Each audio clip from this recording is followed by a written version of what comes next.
Kita bersyukur pada Allah Subhanahu wa Ta'ala karena pada malam hari ini atas ridha Allah kita ditemukan kembali di masjid ini dalam rangka bersilaturahim yang dikemas dalam bentuk peringatan Isra wal Mi'raj Nabi Muhammad SAW yang pada saat ini jatuh pada tahun 1447 Hijriah. Allahumma inni a'udzu bika min 'adzabi jahannam wa min 'adzabil kubri wa min fitnatil mahya wal mamat wa min syarri fitnatil masiihid dajjal. Wahai Allah, jangan azab aku di kubur dan jangan azab aku di akhirat, dan jauhkan aku dari fitnah hidup dan fitnah mati serta fitnah di masa turunnya Dajjal.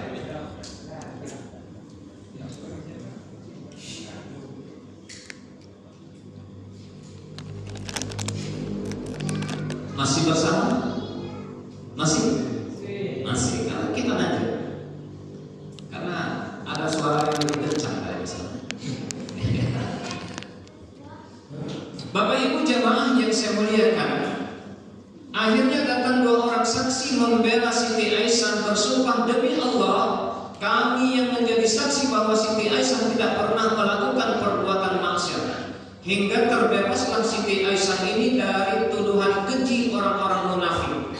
Sehingga Abu Bakar melihat ini langsung berkata kepada putrinya, "Wahai putriku Siti Aisyah," kata Abu Bakar, "berterima kasihlah kepada dua orang saksi itu, karena mereka lah yang telah membebaskan kamu dari fitnah." Mendengar itu Siti Aisyah berkata, "Tidak ayah, tidak ayah, yang membebaskanku, yang menyelamatku dari fitnah bukan orang saksi itu, tapi Allah Subhanahu wa Ta'ala."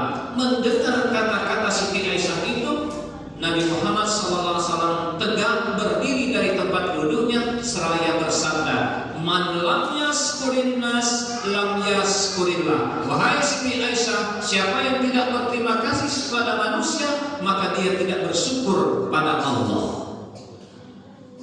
Berarti kita ini pantas dan patut berterima kasih sesama manusia. Hadir saya di sini memang atas takdir dan ridha Allah, tapi tidak akan mungkin hadir saya di sini tanpa diundang oleh Pak Imam, betul tidak? Pak siapa? Pak Sabran. Pak Sabran yang WA saya. Pak Ustadz bahkan telepon berulang kali, bahkan dipindah waktunya. Seharusnya malam Jumat, akhirnya di sini bisa ngarah malam Sabtu. Maka luar biasa. Maka bentuk terima kasih saya kepada Pak Imam, Pak Sabran, saya akan kasihkan beliau hadiah. Mudah-mudahan bisa diterima. Bisa kira-kira Pak Imam hadiahnya? Nah, bisa. Sengaja saya bungkus dengan sorban saya. Nah, Pak Imam.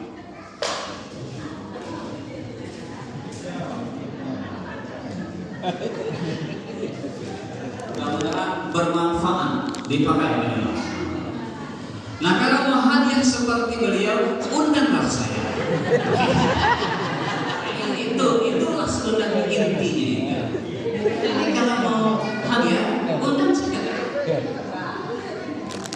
Nah, adik-adik yang tidak ribut, saya kasih hadiah. Seperti yang baca Quran tadi, saya kasih hadiah. Sini.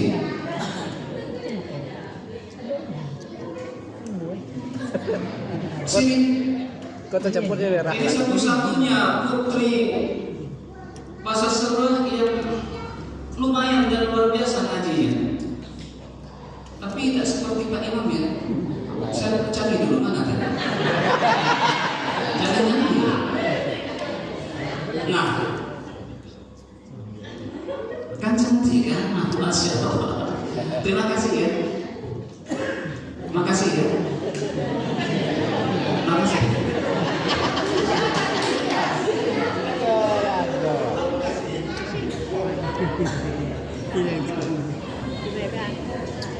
Bapak Ibu jamaah yang saya muliakan dan dimuliakan Allah,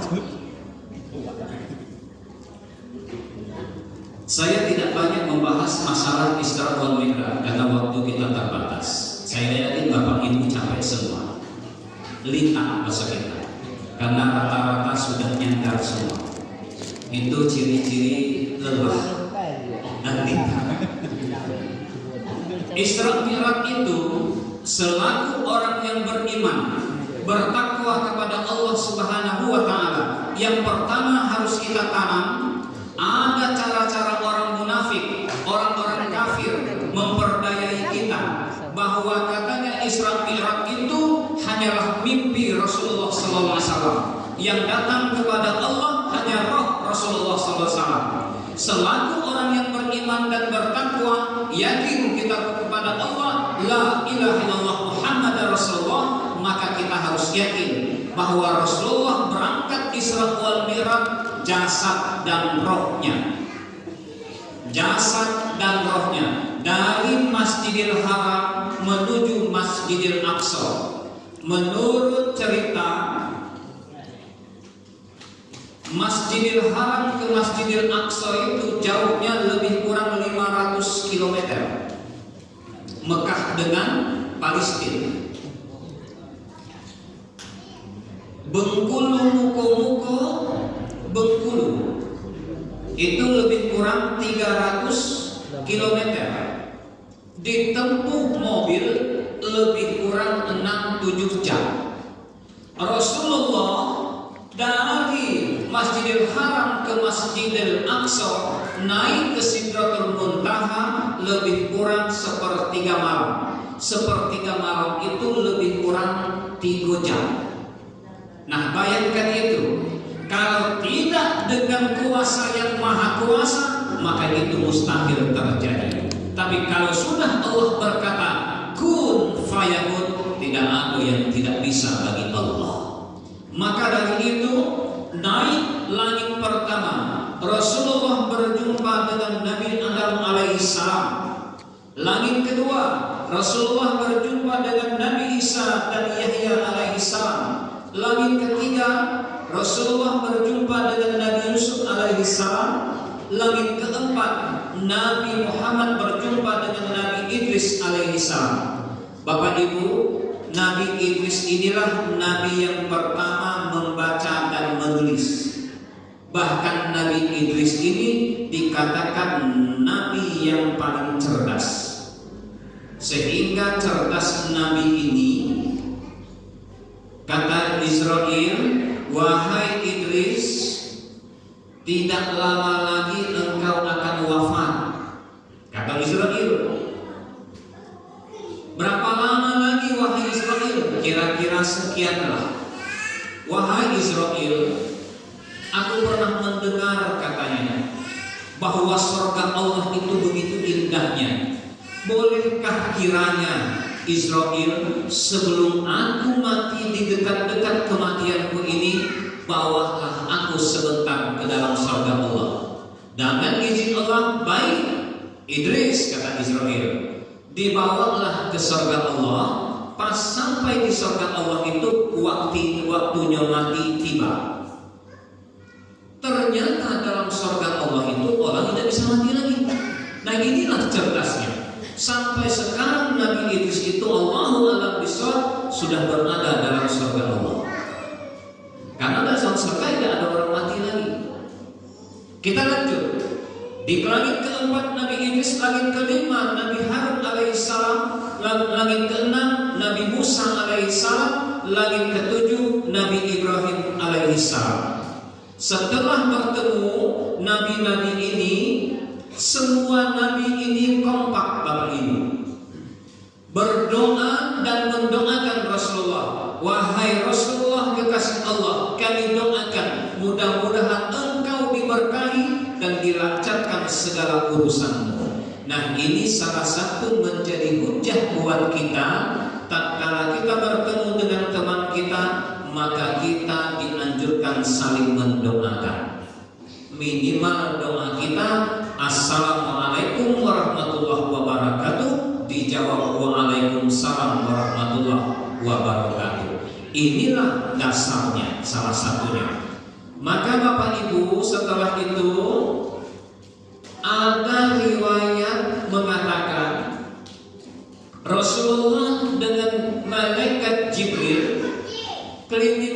sebentar ke neraka. Nah, salah satu yang ditemu dan dilihat dalam neraka itu, Bapak Ibu, ibu-ibu harus simak ini, karena Tino yang di neraka itu. Aku tidak sebutkan yang mana, Tinonya aja. Jadi pas Rasul nengok, ada perempuan bibirnya kayak bibir Jawi, kayak bibir sapi. Apa yang karena itu kalau pakai lipstick, nah mungkin sebatang lipstick habis hari. Tidak hanya itu, ada besi besar dipanaskan sampai merah, ditempel ke bibirnya, tembus ke sikonya.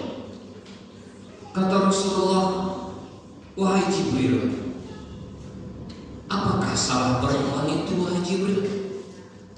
Ya Rasulullah, perempuan itu dulu di dunia bagus parasnya, ya Rasulullah.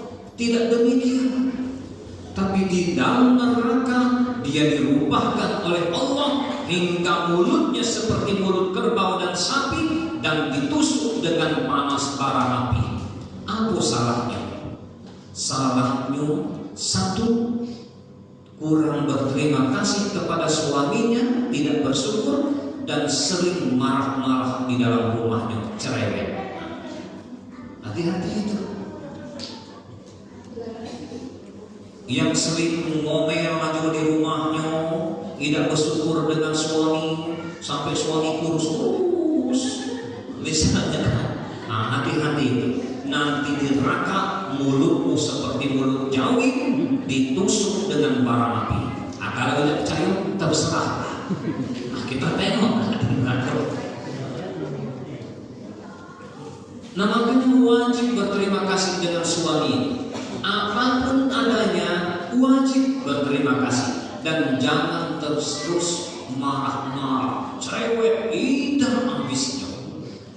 Ngopi terus setiap malam ini nanti 12 sampai itu, rokok tidak habis-habis, kerja malas, mandi malas, bau badan tegarau, mati tidak enak badan ini. Allahu Akbar, sepanjang hari.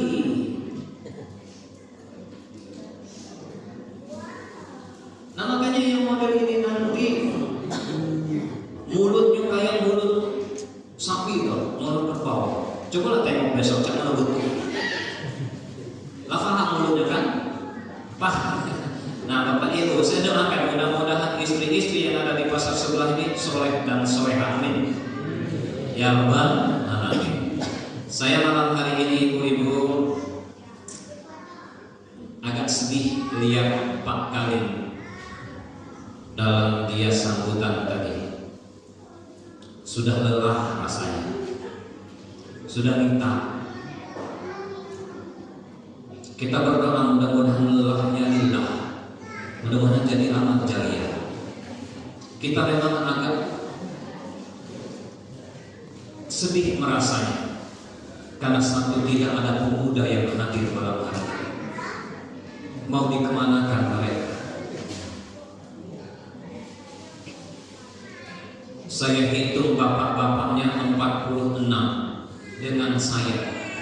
Kalau saya tidak hadir berarti 45. Apakah bapak-bapak pasar sebelah ini cuma 46, 45? Ibu-ibunya cuma 23 orang.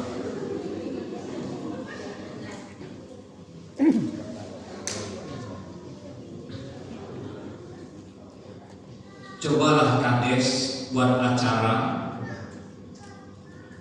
tidak usah diundang kades, tidak usah pakai atap, tidak usah pakai snack, buatlah acara gerbang DJ situ, tidak usah diundang itu. Yang sakit datang, koyok desiko, kiri kanan, minum paramek dulu, datang itu ke masjid ini, lah diundang, diumumkan, dikasih tahu jiran tetangga, malam ini kita akan adakan peringatan. Ayo bersama silaturahim di sini, akan ada makanan, AC di dalam ini, pool. Ya bukan keluh kesah dari pangkali kita, tapi dia merasa bahwa perjuangan selama ini mungkin belum berbuah. Doa selama ini apakah belum Allah kabulkan? Bukan Allah tidak kabulkan, cuma Allah tahu siapa yang mati hatinya, siapa yang masih hidup hatinya. Yang masih hidup hatinya akan termakan dan termasuk dalam panggilan-panggilan Allah ini. Tapi kalau sudah mati hati, maka kesedihan dan malapetaka yang akan terjadi. Maka saya berharap pengurus-pengurus masjid ini jangan sampai bosan, jangan sampai berkeluh kesah selalu. Teruslah, cukuplah Allah jadi penilai, insya Allah. Dan saya berharap kepada kita semua, jelas dalam sabda Rasulullah SAW, ciri-ciri makmurnya satu desa apabila makmurnya masjidnya. Karena hatinya desa itu adalah masjid Allah di tempatnya. Kalau sepi masjidnya, maka ciri-ciri desa itu tidak akan aman dan tandus.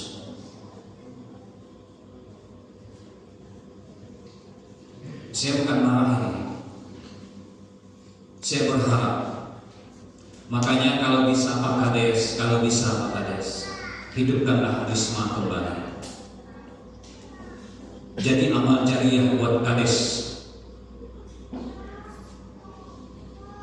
Hidupkan Risma supaya bisa berdiri dan manjakan Risma di sini. Hidup kembali pengajian di rumah ini, di rumah Allah ini. Masa setelah ini majelis taklim sudah tidak ada lagi kan? Habis ibu-ibu, habis kan? Apa gara-gara yang lain itu mengatakan bahwa majelis taklim ibu-ibu itu haram dan bid'ah, kita tidak mau lagi? Mereka memang merusak. Ada kan yang katanya apabila ada perkumpulan wanita diisi oleh ustadznya lanang di sini maka haram di situ. Mereka tidak mau kita menghidupkan rumah Allah. Peringatan Isra wal Mi'raj ini adalah bid'ah, Maulid Nabi adalah bid'ah. Ada orang-orang demikian. Pernah dengar kan? Cobalah kita tanya kepada adik-adik kita itu. Adik-adik, halo, kelas berapa?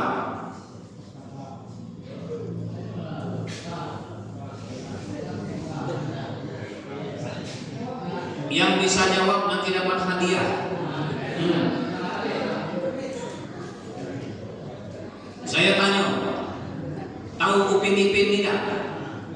Tahu? Siapa kawan Upin Ipin yang galak makan? Isa. Siapa kawan Upin Ipin yang senang berpantun? Ada di luar janji. Siapa kawan Upin Ipin yang mudah nangis? Visi. Ada mana-mana.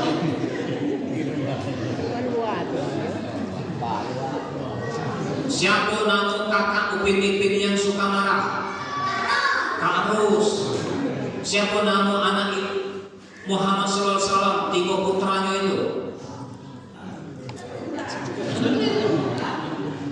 Nah, seandainya Maulid Nabi kita ingatkan, kita peringatkan di masjid-masjid kita diisi pengajian dengan Maulid Nabi dianggap bid'ah, maka anak-anak kita lebih kenal dengan keluarga Upin Ipin daripada keluarga Rasulullah SAW. Demi Allah, itulah yang mereka hendaki kita. Kita jauh dari Rasulullah SAW. Maka bahaya mereka itu.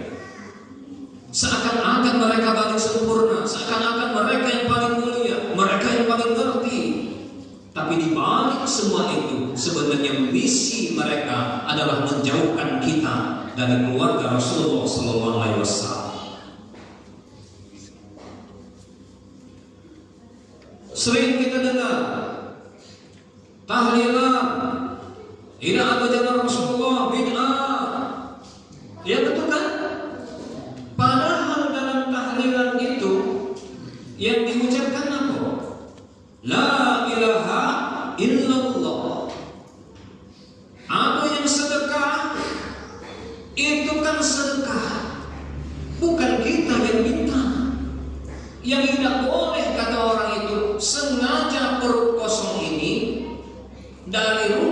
sengaja perut dikosongkan ke tempat orang meninggal. Itu memang ada misi nyondak makan di situ. Kan dari itu. Tapi kalaulah orang situ sedekah, kita makan, insya Allah halal. Karena kenapa? Jelas kata Allah dalam Al-Quran. Apa kata Allah dalam Al-Quran? Alladzina yunfikuna bis-sarra'i wad-dharra. Belanjakanlah hartamu, sedekahkanlah kamu di jalan Allah dalam waktu lapang dan waktu sempit, dalam waktu suka maupun duka. Orang musibah lapang atau sempit? Sempit. Senang atau susah? Boleh dia sedekah tidak? Boleh. Nah kadang-kadang kita entahlah ya Allah. Saya lihat kemarin di media sosial masih saling tuding menuding paling benar. Ya Allah, manusia ini Bapak Ibu, siapapun itu, kalau dia sudah merasa dirinya paling mulia, dialah yang paling hina di hadapan Allah. Kalau dia merasa paling pintar, maka dialah yang paling bodoh di hadapan Allah Subhanahu wa Ta'ala. Karena orang yang paling merasa paling mulia, cenderung dia akan menganggap orang lain itu hina. Kalau orang merasa dirinya paling pintar, maka cenderung dia akan merasa menganggap orang lain adalah bodoh. Makanya kita ini penilai kita hanyalah Allah Subhanahu wa Ta'ala.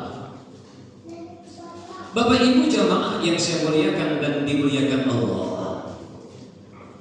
Terakhir ini jam berapa ini? Aku berjaya. Terakhir Bapak Ibu,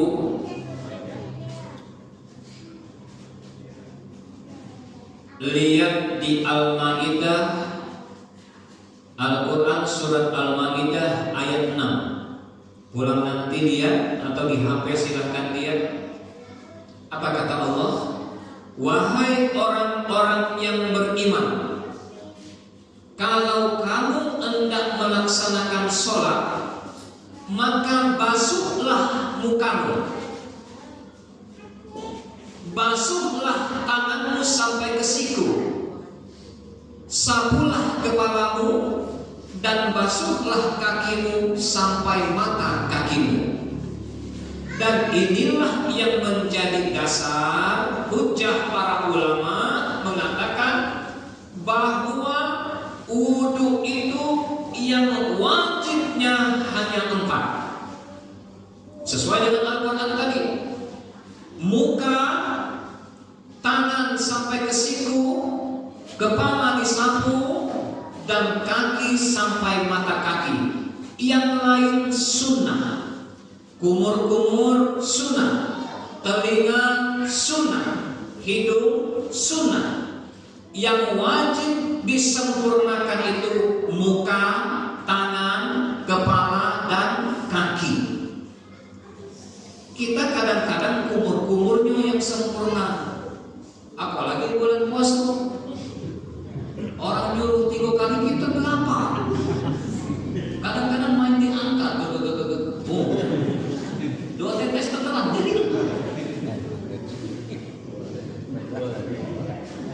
Empat ini yang harus sempurna. Maaf bicara. Contoh misalnya,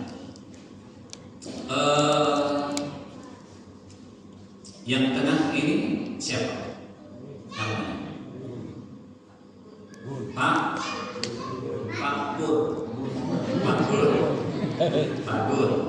Pak Gun ini kan sering imam kan? Jadi Pak Gun ini, ayam Pak Guru ini lupa saya namanya siapa? Ayahnya ada di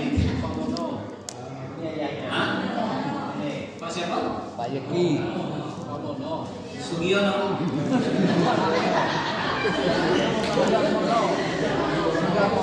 Sudarmono. Pakai presiden ya, palingnya. Misalnya Pak Sudarmono ini kan menganggap Pak Gun ini lebih senior lah di sana kan? Imam pas Pak Gondini ngambil wudu, pas di kaki dia tidak membasuh kaki, kakinya cuma disiram keran, diangkat Pak Gun kainnya dikit, kan dia ada gitu model itu wudu kan, terus kayak ini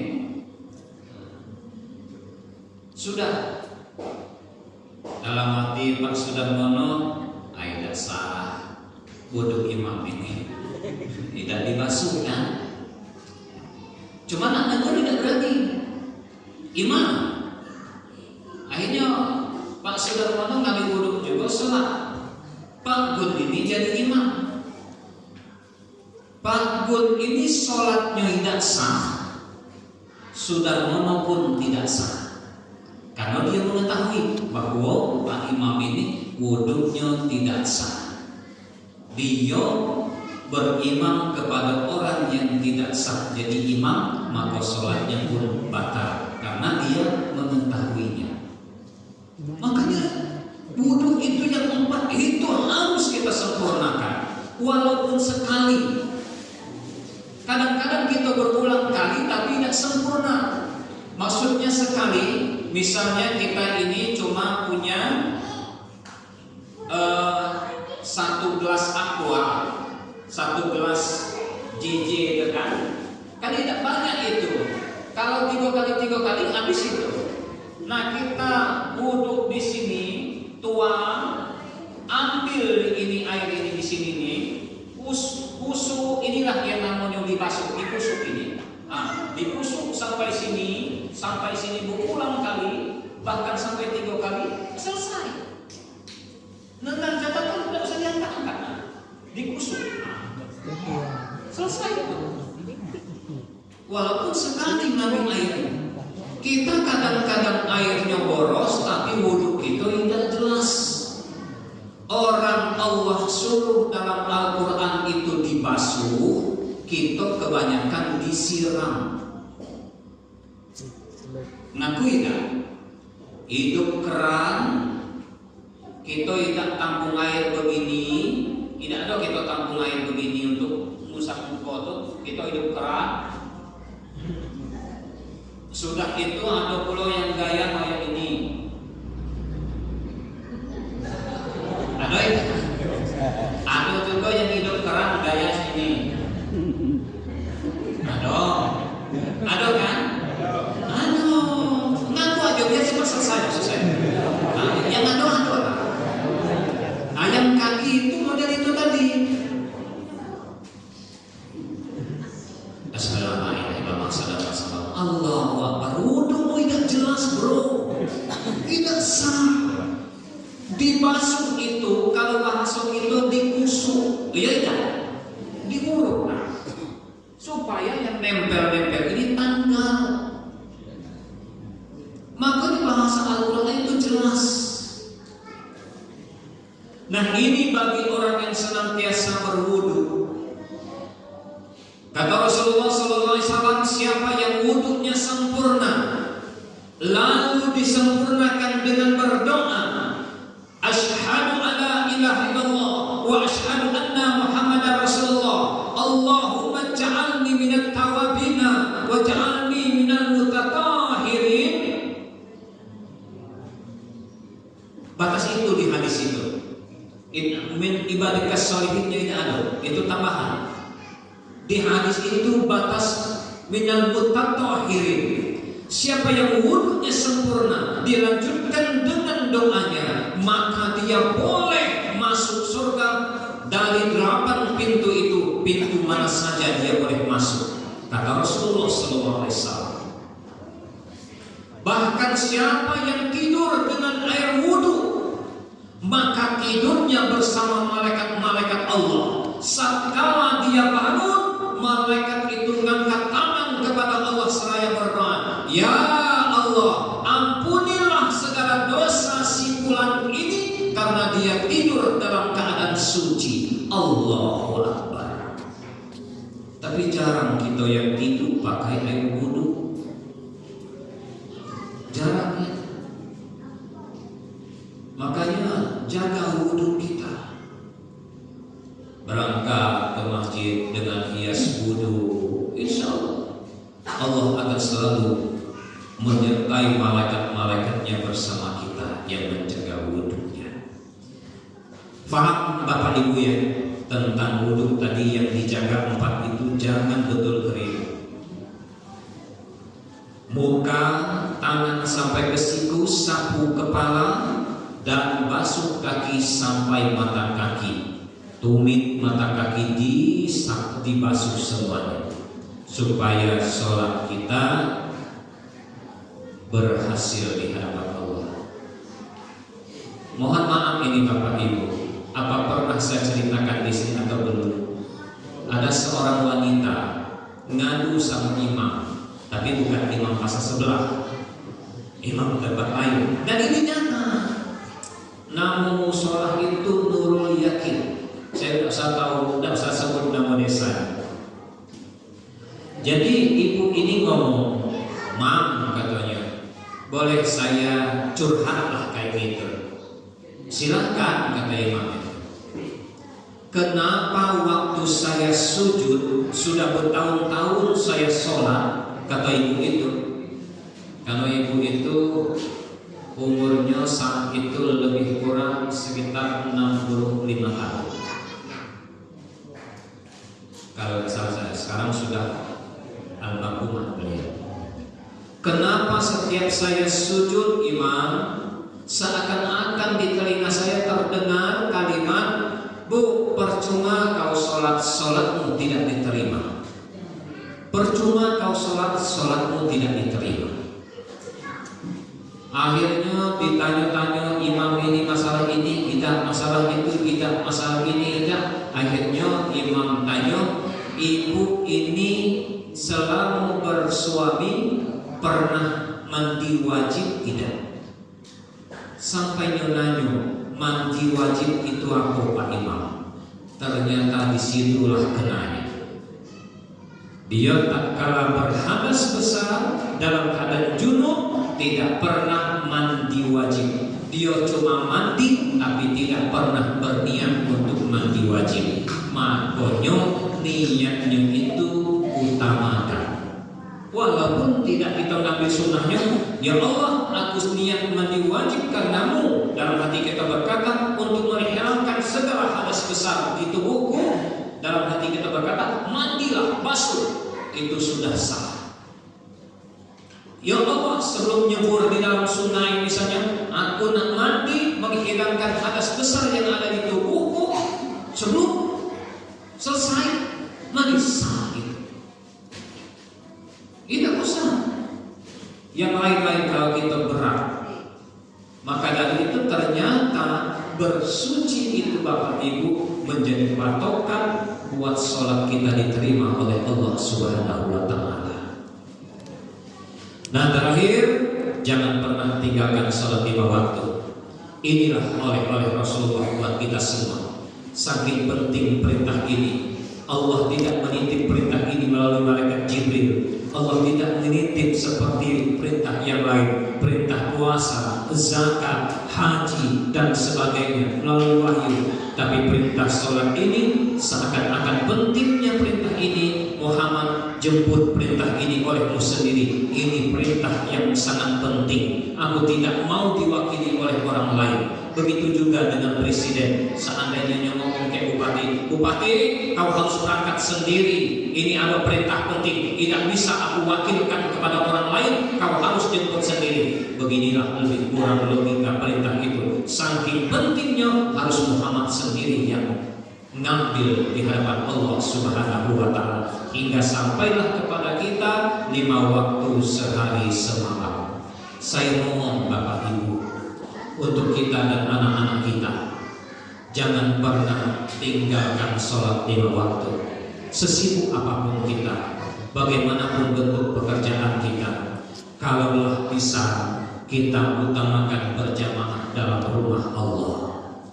Seandainya hari itu hujan deras Bapak Ibu, kita sulit untuk ke rumah Allah, ke masjid ini, maka suruhlah anak kita memandangkan azan di dalam rumah kita. sholatlah berjamaah dalam rumah kita, diimami oleh suami kita atau anak laki-laki kita. Insya Allah itu tetap nilainya berjamaah.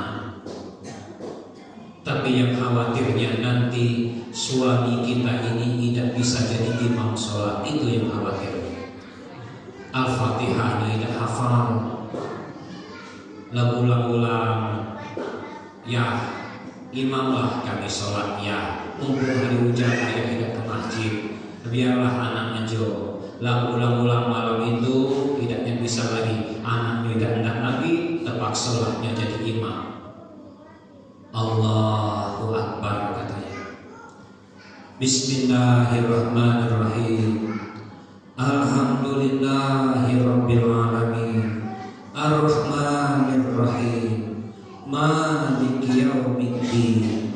Iyyaka na'budu. Nyelupuk apa sanggupnya. Iyyaka na'budu. Ngulang lagi dong. Iyyaka na'budu. Anak kecil di belakang layak katanya budu terus. Nah ini khawatirnya suami kita model ini. Cobalah sekali-sekali buat challenge atau kuis di rumah kita. Ayo sama-sama kita berlomba, giliran baca Al-Fatihah, saling membenarkan. Insya Allah itu. Walaupun bentuknya main-main tapi berkah itu. Daripada kita yang seperti karaoke sanggungnya itu, lebih baik Al-Fatihah. Sama-sama sekali-kali dalam rumah kita. Kenapa itu? Nah makanya saya berharap kepada ibu, walaupun anak-anak kita demikian tadi, anak-anak kecil kita, misalnya yang sekolah di Al-Kausar itu kan, mohon maaf ini, di Al-Kausar itu kan anak-anak itu sholat duha dulu itu. Di dalam kelas masing-masing, yang saya khawatirkan satu, anaknya sholat duha, bapaknya tidak sholat subuh. Aduh itu, anaknya rajin sholat, bapaknya tidak. Aduh kira-kira di situ ada, yang mana?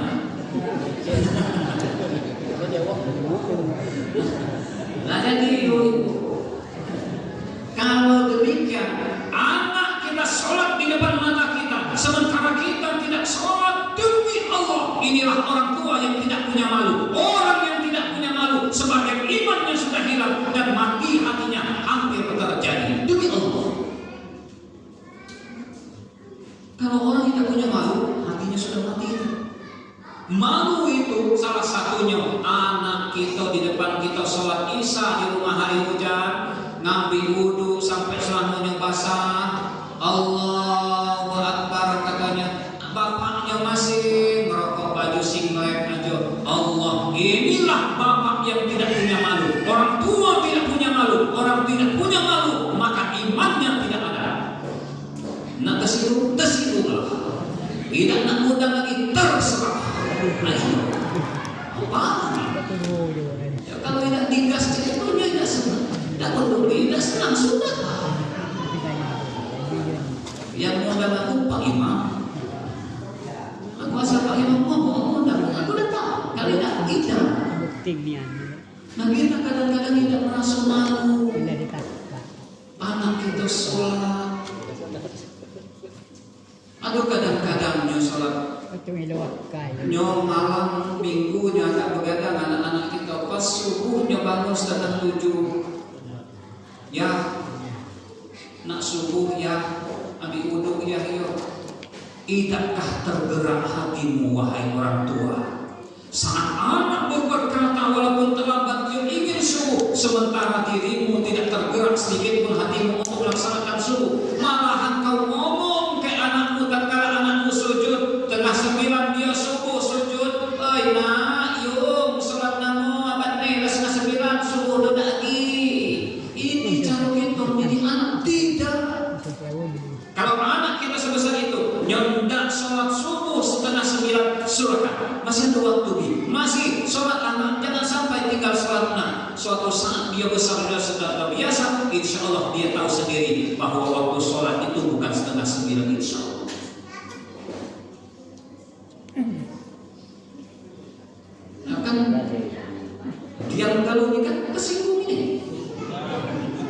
Itu kalau tersebut.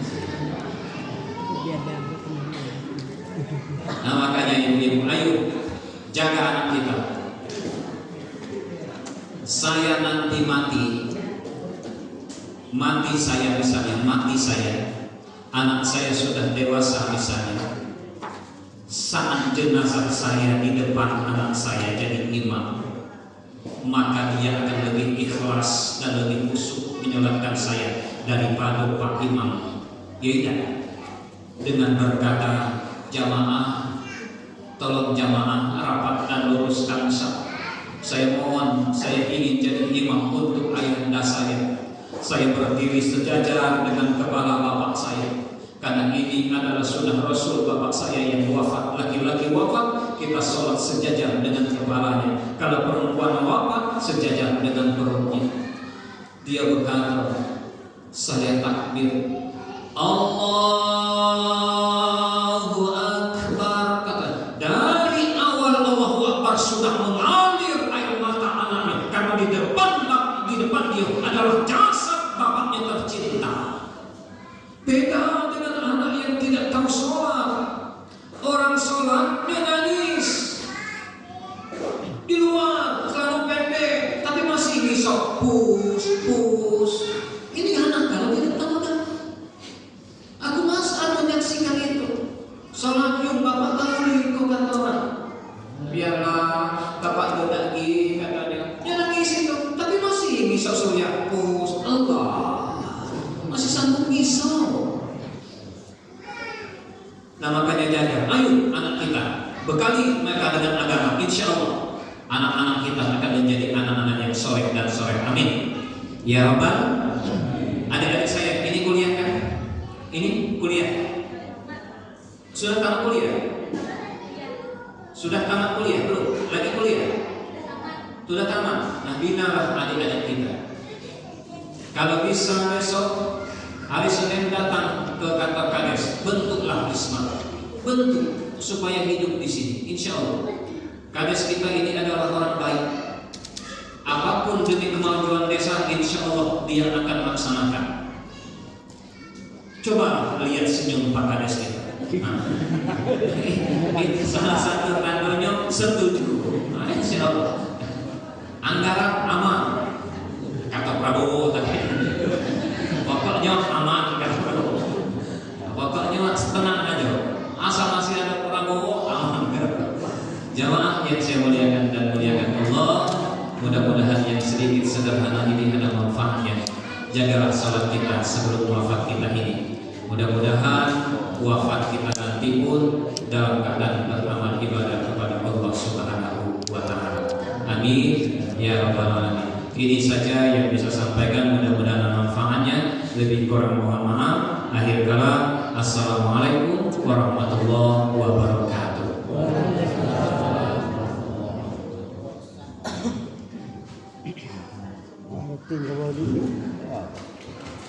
Itulah tadi pengajian yang berkenaan dengan Islam dan Nabi Muhammad SAW yang telah disampaikan oleh Bapak Ustaz dengan panjang lebarnya, sehingga dengan apa yang beliau sampaikan itu bisa menambah ketebalan iman kita dan bisa kita menggunakan hal yang di masa-masa yang akan datang. Dan kemudian acara selanjutnya yang terima menutup. Jadi sebelum kami tutup, saya sebagai selaku pembawa acara mungkin banyak salah daripada benarnya, dan yang salah itu adalah merupakan kebodohan saya atau kekilapan saya selaku manusia, tidak kekurangan dari kesalahan, dan yang benar itu adalah datangnya dari Allah Subhanahu wa taala. Dan sebelum kita tutup, marilah kita membaca hamdalah bersama-sama. Alhamdulillahirabbil alamin. Assalamualaikum